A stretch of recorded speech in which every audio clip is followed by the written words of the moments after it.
Welcome back children's. इससे पहली video में हमने सामाजिक परिवर्तन के आर्थिक कारकों में जाना कि वे आर्थिक कारक कौन कौन से हैं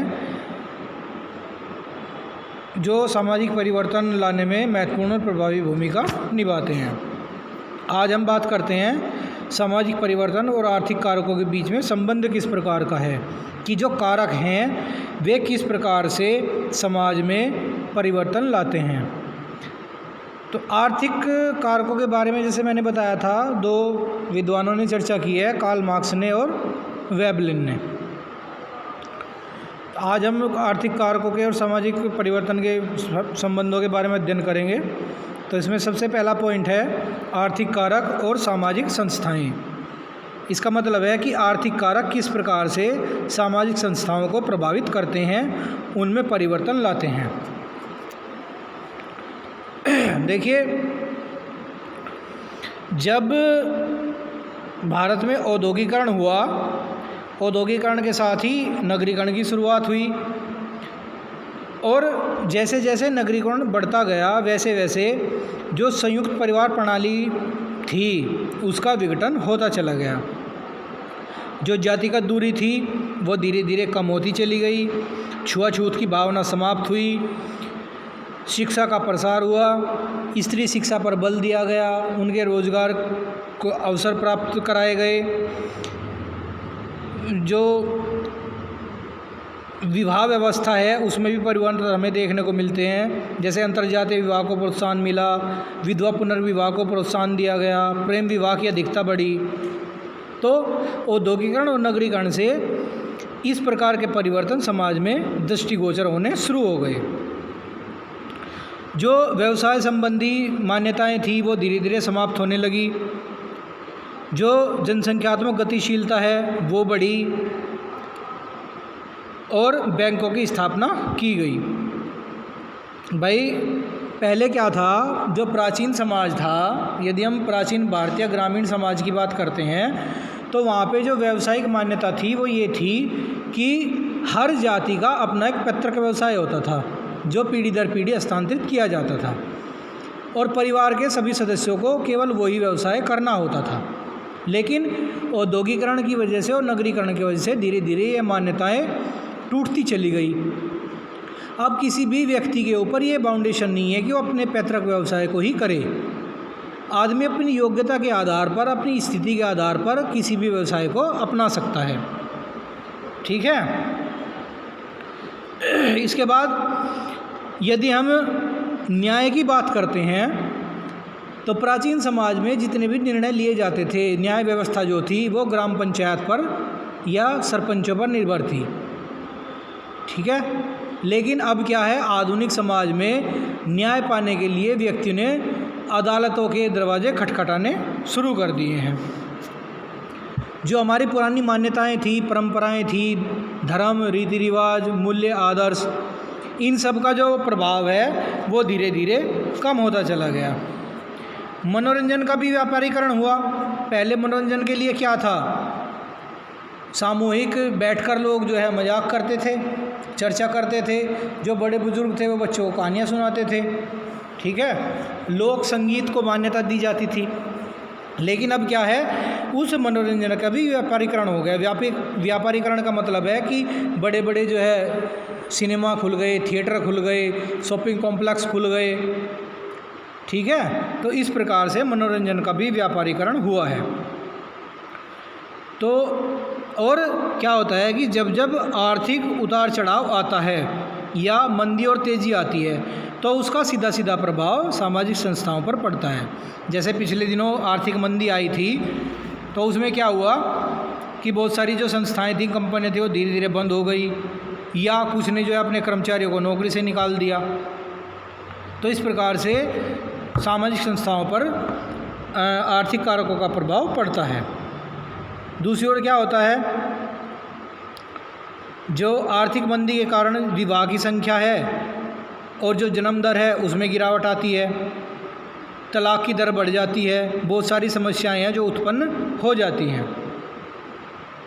साथ साथ क्या हुआ है, आर्थिक कारकों की वजह से जो ग्राम पंचायत थी उनका विघटन हुआ, वे टूट गई। जजमानी जो प्रथा थी वो धीरे धीरे समाप्त हो गई है। जजमानी प्रथा होती है कि किसी भी एक जाति के द्वारा दूसरी जाति की सेवा करना।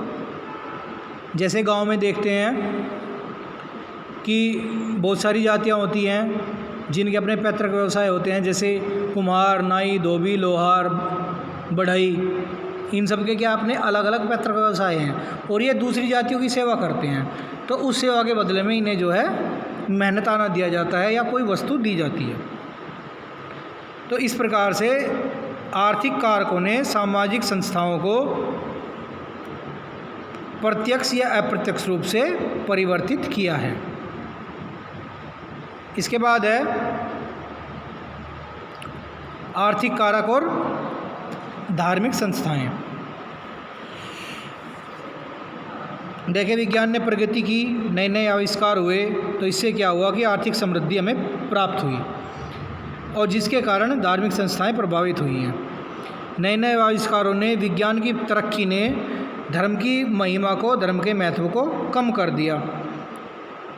अब विज्ञान ने सिद्ध कर दिया है कि मनुष्य की उत्पत्ति, चांद, सूरज, तारे, वर्षा, सर्दी, गर्मी, ये सब जो है प्राकृतिक तथ्य हैं। लेकिन ग्रामीण समाज में या पुरातन समाज में क्या समझा जाता था कि ये सब दैवीय शक्ति के कारण होता है।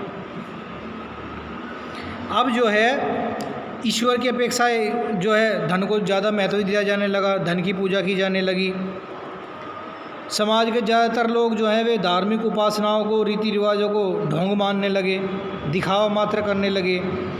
और आज के समय में व्यक्ति की जो स्थिति है वो उसकी आर्थिक स्थिति के आधार पर तय होने लगी। जो जितना अधिक व्यक्ति होगा समाज में उतना ही अधिक उसे सम्मान प्राप्त होगा। तो आर्थिक कारकों की वजह से जैसे जैसे आय के साधन बढ़े, उत्पादन के साधन बढ़े, वैसे वैसे ईश्वर में और धर्म के प्रति जो आस्था थी वो धीरे धीरे कम होती चली गई और व्यक्ति जो है वो नास्तिक होता चला गया। इसके बाद है राजनीतिक व्यवस्था और आर्थिक कारक। देखिए, आर्थिक कारकों ने जो राजनीतिक व्यवस्था है उसे भी प्रभावित किया है। जो राजनीतिक व्यवस्था है उसका मूल आधार धन है। राज्य का निर्माण जो है समाज में धन का असमान वितरण और एकाधिकार रोकने के लिए हुआ है। राज्य के संविधान, कानून, नियम, योजनाएं आदि जो हैं ये सब आर्थिक कारकों से ही प्रेरित होते हैं। यहाँ तक कि चुनाव लड़ने के लिए, विधायक या सांसद बनने के लिए भी आज जो है धन की आवश्यकता होती है। राजनीतिक संगठनों का कार्य है उनके क्षेत्र में लोगों तक सुविधाएं पहुंचाना, लोगों की समस्याओं को हल करना, ये सब जो है धन पर ही आधारित है। राज्य जो है कानून और योजनाओं की व्यवस्था इस प्रकार करने का प्रयास करता है जिससे सभी लोगों की आवश्यकताओं की पूर्ति हो सके। जैसे बैंकों की स्थापना, आवश्यक वस्तुओं का उचित वितरण, इनकम टैक्स लागू किया, बांध बनाए, नहरों का निर्माण किया, पिछड़ी जाति और अन्य वर्गों के उत्थान के लिए आयोग बनाए, शोषण से मुक्ति के लिए व्यवस्था की। तो ये जितने भी कार्य हैं ये सब राज्य के द्वारा किए जाते हैं। लेकिन प्राचीन समाज में ये सब ग्राम पंचायत के द्वारा किए जाते थे, सामूहिक रूप से किए जाते थे। तो इस प्रकार से जो है राजनीतिक व्यवस्था में भी सामाजिक कारक परिवर्तन लाने के लिए उत्तरदायी होते हैं। इसके बाद है जन्म दर, मृत्यु दर और आर्थिक कारक। देखिए, यदि समाज में ज़्यादातर व्यक्तियों का जो जीवन स्तर है वो उच्च है और व्यक्ति की जो आवश्यकताएं हैं वो आसानी से पूरी हो रही हैं, तो ऐसे समाज में संतानोत्पत्ति और जन्म दर बढ़ जाती है, क्योंकि जो संतान उत्पन्न होगी उसका पालन पोषण अच्छी प्रकार से किया जा सकता है। लेकिन अगर निम्न जीवन स्तर है तो मृत्यु दर बढ़ जाती है। क्यों? क्योंकि लोग जो है संतानों का पालन पोषण ठीक प्रकार से नहीं कर सकते, विभिन्न प्रकार की बीमारियां उन्हें घेर लेती हैं और बीमारी को रोकने के लिए उन्हें जो है प्रॉपर चिकित्सक उपचार नहीं दिए जाते। इसलिए जो है मृत्यु दर बढ़ जाती है। तो इस प्रकार से कह सकते हैं कि जनसंख्या के आकार को तय करने में आर्थिक कारकों का बहुत ही महत्वपूर्ण स्थान है। इसके बाद है आर्थिक कारक और स्थानांतरण। देखिए, स्थानांतरण का मतलब है एक जगह से दूसरे जगह पर गमन करना। भाई कोई एक जनसंख्या है, वो एक जगह से दूसरे स्थान पर गमन करती है, एक स्थान से दूसरे स्थान पर चली जाती है, तो उसे जो है स्थानांतरण कहते हैं। और स्थानांतरण के कारण क्या होते हैं? प्राकृतिक आपदाएं हो सकती हैं। प्राकृतिक आपदाएं जैसे सूखा, बाढ़, भूकंप, अकाल। इन्हीं के साथ साथ जो उत्पादन के साधन हैं उनकी कमी होना, रोजगार की कमी होना, ये सब जो हैं व्यक्ति को स्थानांतरण के लिए प्रेरित करते हैं। और लोग ऐसे स्थानों की ओर जाते हैं जहाँ पर ये इन सारी चीज़ों की अधिकता हो या जो क्षेत्र इस आर्थिक दृष्टि से समृद्ध हो। ठीक है। तो औद्योगिकरण और अधिक धन की लालसा जो है व्यक्ति को गतिशील बनाती है। अधिक धन की लालसा के लिए वो जो है अपनी जन्मभूमि का छोड़कर ऐसे स्थान पर जाकर बसने को तैयार हो जाता है जहाँ पर औद्योगिकरण बहुत बड़े स्तर पर होता हो। और इसी कारण जनसंख्या के आकार में भी परिवर्तन होता है। और जब एक व्यक्ति दूसरे स्थान पर जाके रहेगा तो विभिन्न प्रकार की संस्कृति के व्यक्ति एक दूसरे के संपर्क में आते हैं, आपस में खाना भी शेयर करते हैं, एक साथ रहते हैं, तो एक दूसरे की संस्कृति के तत्वों को वो ग्रहण कर लेते हैं, जिससे उनके सामाजिक जीवन में भी परिवर्तन आ जाता है।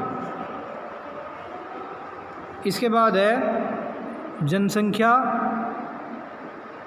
के शारीरिक व मानसिक लक्षण और आर्थिक कारक। देखिए, धन की कमी हो या अधिकता हो, इसका व्यक्ति के शारीरिक और मानसिक लक्षणों से बहुत ही गहरा संबंध है।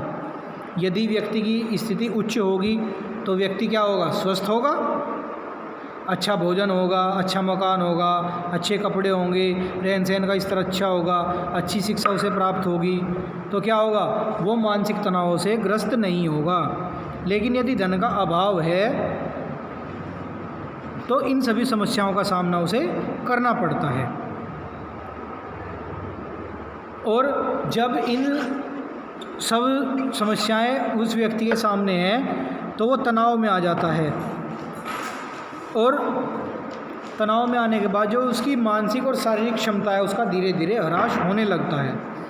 और ऐसे व्यक्तियों की जो संतानें उत्पन्न होती है वो भी शारीरिक और मानसिक रूप से दुर्बल, क्षीण होती है।